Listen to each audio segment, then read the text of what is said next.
me is my 2020 F250 Powerstroke. Has a 10-speed automatic transmission, 4-wheel drive, crew cab, short bed, and it is an STX trim level. I bought the truck in December of 2020. It is now April of 2021, so it's been about 4 or 5 months. Put about 4,000 miles on the truck. So in today's video, I'm going to do a list of 5 things that I like about the truck so far and 5 things that I dislike about the truck so far. So let's get started. All right, let's start off this list with the 5 things that I like about this truck. So coming from this truck, I was driving a 2015 Chevy 1500. It had a 5.3 liter V8 4-wheel drive, and the truck weighed about 5,000 pounds. Now that Chevy, I was getting 19 miles per gallon, and that's like an average over 50 miles.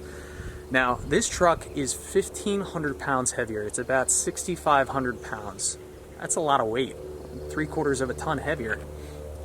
And what's incredible is I'm getting about the same miles per gallon as I was with that Chevy. I'm getting about 19 miles per gallon over a 50-mile average. Now the type of driving I do, it's a little bit of through town driving, but it's mostly commuting between home and work. I live in the foothills of New Jersey, so it's not like flat straightaways like you'd see out in the West. You know, these are a lot of steep, windy hills, and getting 19 miles per gallon, I'm really happy about that. First buying this truck, I was worried I was going to be getting like 15 or 16, but you know, if you're driving on a flat straightaway highway and you're doing like 65, 70 miles an hour, I could totally see you getting above 20 miles per gallon, no problem. So miles per gallon, I think on this truck, great. While we're under the hood, let's talk about the second thing I really like about this truck, and that is the amount of horsepower and torque you get out of this puppy. Get this, from the factory, this thing has 475 horsepower and 1,000 foot-pounds of torque. Why would you ever need to add in tuner? Well, of course there are some adrenaline junkies out there, but that's just a tremendous amount of power. Like, I was doing some research online, and this is the same motor that they put in the F350, the F450, the F550, the F650. Like, it's the same motor they put in the big utility trucks. So this motor is like just a beast of a motor, especially for this truck. So I haven't done any towing with the truck yet, but there's no doubts in my mind that this thing is going to absolutely outperform. So horsepower and torque, incredible. All right, item number 3 that I really like about this truck is the rear passenger compartment of this truck. So I could tilt this seat up. There's just so much room back here to put boxes, groceries. You know, on some of the higher end trucks, they have the carpet floors and they have like an organizer underneath the seat. I much prefer not having an organizer under the seat. I like having everything open, flat. Like, you could about put a small air mattress back here and sleep back here. There's so much room. So I really like that. Also, whenever you have passengers back here, there's just so much leg room back here. It's incredible. Like, I'm 5'6", 5'7". I have probably another 6 inches before my head comes close to hitting the headliner. You know, the head support back there, it actually rests on my head. Like on my Chevy, the headrest was like down here. So if you were ever to get like rear-ended, your rear head would literally go through the window. But I like the rear passenger compartment in terms of legroom, space. Just, Ford, you did a good job with the rear. Now the next thing I want to highlight, all my CDL driver and trucker friends out there, you'll really understand this one. So I have a CDL license. I used to drive tractor trailers, did that for about a year to help support the family, bring in some extra money, but I still utilize my CDL license all the time. In fact, I actually depend on my license to make a living. But all truck drivers will understand this.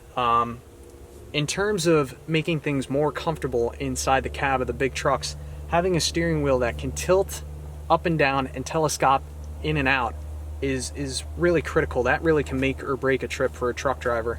Well, Ford picked up on that little detail, and they actually now include it as a standard feature for all 250s and up. So all you do is flip this little handle down, and now you can tilt your steering wheel up and down, and you can telescopic in and out. Which this, I wish there was a little bit more movement, but just that they even have this feature is so nice. I love having the steering wheel close and low, especially for long trips. way I can just kind of rest my hands on my legs, and it just makes for such a more comfortable experience while driving this truck. So you definitely nailed it there, Ford. Alright, so here's the fifth thing that I really like about this truck. It's not actually the truck itself, it's actually something called the Ford Pass app. And you can download this app, and this connects with the truck without any additional fees or expenses. And this is actually quite an informative app. Sorry the quality isn't great here, but anywhere in the world that your phone is connected and your truck is connected to a cell tower reception, you can lock the truck. You got to hold it for 3 seconds. You can start the truck, same thing, you got to hold that for 3 seconds. You can also unlock the truck. So I have a basic truck. I don't have remote start on my keys. There's no remote start. But with this Ford Pass app, when I'm making my coffee in the morning and it's like 5 minutes before I'm ready to go to work, I can press and hold down this start button, and then the truck will automatically start up, which is awesome. I can also call roadside assistance, and I also gotta put my finger over this here. If I go to the next page, where my finger is right now, that actually is telling me where the truck is located right now. This app also tells me how much fuel is in the truck, estimated miles till empty, the percentage of your oil life remaining, and your tire pressure. So this is a really handy little app that they have here. Alright, so let's get into the list of things that I dislike about the truck. And the number one dislike I have about this truck, this is my biggest dislike about the truck, is this truck is extremely light in the rear and it's really torquey. So sometimes you have a very short opening in traffic, and in a car or a gas truck that's a little bit more balanced, you can lay that accelerator down and you can jump out and merge into traffic pretty effortlessly. With this truck, you can't really do that. This truck, you literally have to drive like a truck. You have to wait for a big opening in traffic, and you have to kind of carefully accelerate into traffic because there's so much horsepower and torque in this truck. You think I'm joking, but I'm actually being dead serious. There's so much horsepower and torque in this truck. If you were to just accelerate from a dead stop, you'd end up spinning the tires, and you just can't pull into traffic like that. You have to drive it like a truck, which is kind of annoying, especially when you're going from a stop to like a roll. That's where you're most likely to break traction with the roll, and that's when you got to be like the most careful in terms of driving. But on the other side, once you get above like 15-20 miles an hour, if you start laying down the accelerator, then this thing really shines. There's just a ton of horsepower going up over hills. Like, you'll pass everybody going uphill. So it's bittersweet, but I just wish that, you know, when you're going from a dead stop on, that the transmission applied the power a little more gradually, and it wasn't as inclined to breaking traction with the road as much as it does right now. So that's my biggest dislike about the truck. You especially need to be careful with that in the wintertime, when it's slick out, when it's rainy out. So that's just something to be very mindful of if you plan to go to one of these modern diesel trucks, and you know you're moving into this category from a car or a gas pickup. Very light in the rear. You got to be very careful.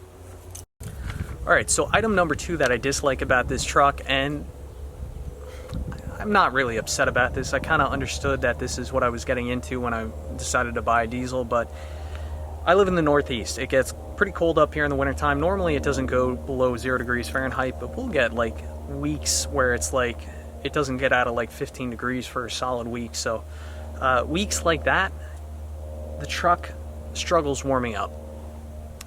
It's about a half-hour drive to work, and of that half-hour drive, probably like the first 20 minutes is what it really takes for the truck to get up to like operating temperature and for it to start pumping out some warm air in the cab, which for me isn't a huge deal because I'm working outside in the cold, but it's just nice to be able to come in the truck and, you know, have it spit out some warm air. As with the Chevy, you know, the gas 5.3 liter motor, you know, within the first probably 5 minutes of driving, it would start pumping out some heat.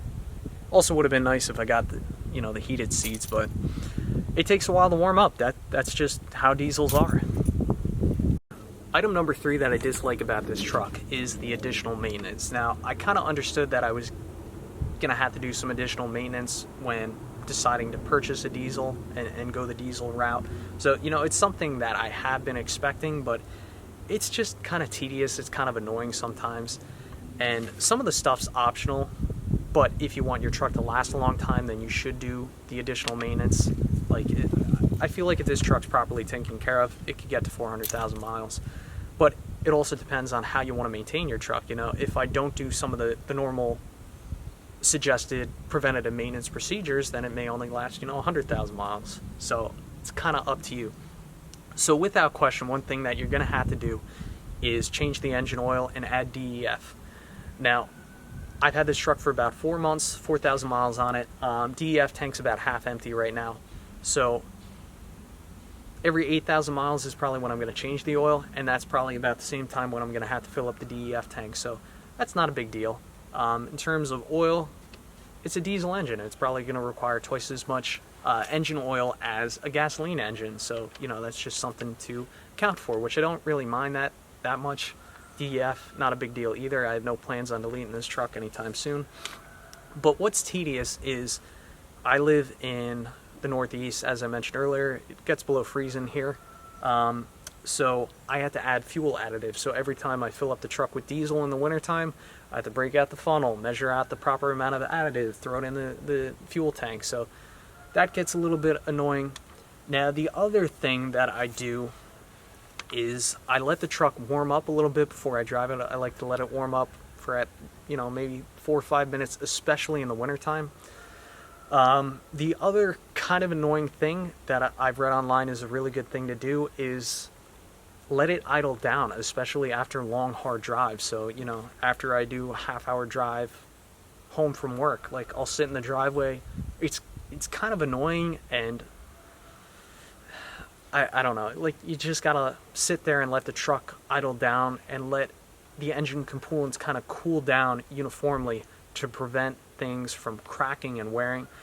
Like, I read online that the reason you do that is to prevent like the manifold from cracking and just to keep the gaskets between the turbo and the manifold from, you know, separating prematurely, which I kind of get it. You want things to cool down evenly, and they cool down evenly by, you know, having the oil run through there and whatnot. But these are just some things that I'm trying to be conscious of and do because I want the truck to last a long time. But it's a little bit annoying. Let's face it. There's more preventative maintenance, and the fuel filters. I'm definitely going to have to do the fuel filters every oil change. So, you know, there's a bunch of little things, and it's just additional maintenance. That's all it is. All right, item number 4 that I absolutely hate about this truck. This is an STX model truck. It has vinyl seats, rubber floors. You've heard it before. What I hate about the truck is that there is like no back support in this seat. You can see my hand just pushing in back part of the seat like 3-4 inches. I know what you're saying. Oh, dum-dum. There's a lumbar support knob down there. Have you tried turning that? This thing is cranked up as tight as it will go. And there's just no back support. Like, I like to have a lot of back support. I don't know what happened for it, but you guys definitely dropped the ball on this. Some of you are saying probably, oh, well, it's an STX model. What were you expecting in terms of back support? Well, I had an 05 F250 STX, had cloth seats, and it had the same thing, you know, this turn dial back support. And on that 05 F150, when I had that thing turned up all the way, back support, like my hand would sink in maybe a half inch, quarter inch. But with this is just so unacceptable, having your back just sink in 4 or 5 inches forward. You need to do something about this, because people that are in this truck more than, you know, 20 minutes at a time, you're going to have back issues, unfortunately. If anybody knows any solutions to this other than putting like a towel behind your back, please let me know. I'd love to do something internally to fix this, but it's just bad design, bad product here. Alright, the 5th thing that I dislike about the truck is every now and then I'll get a metallic smell coming from the exhaust. Like the first time I smelled it, I was like, what the hell is that? Like, am I burning up my brakes? Like, I literally got out of the truck, started smelling all the wheel wells, and then it turned out it was the exhaust, and I guess that was the truck doing some type of regen. So I dislike the metallic smell, but that's just how these modern diesels are. A lot of you guys are probably going to say, well, why don't you delete your truck? I have no plans of deleting my truck. I'm still under warranty for the next couple of years and however many miles. And who knows if I'll have this truck forever. When I first got this truck, I said that I'd have it forever. Some subscribers said, you know, there's no way you're going to have that truck forever, and I think that subscriber's right. But once you delete the emission system, then you're going to have a real hard time trying to sell this or trade this in at a dealer. Like, you have to do a private sell, and then, you know, just a lot of states are cracking down on this. So I have no plans of deleting this truck. I've had no problems with the emission stuff so far. I hope it stays that way, but the emission stuff is definitely staying on for now. And that concludes today's video. Those are the 5 main things I like about this truck and the 5 main things I dislike about this truck so far. I'd love to hear your comments and questions, so please leave some comments and questions in the comment section down below. And I think the next thing I'm planning on doing to this truck is probably going to be running boards, because the step up to get in the cab right now is just too much. So definitely whip out the camera for that. But until next time, thanks for watching, and I'll catch you on the next one.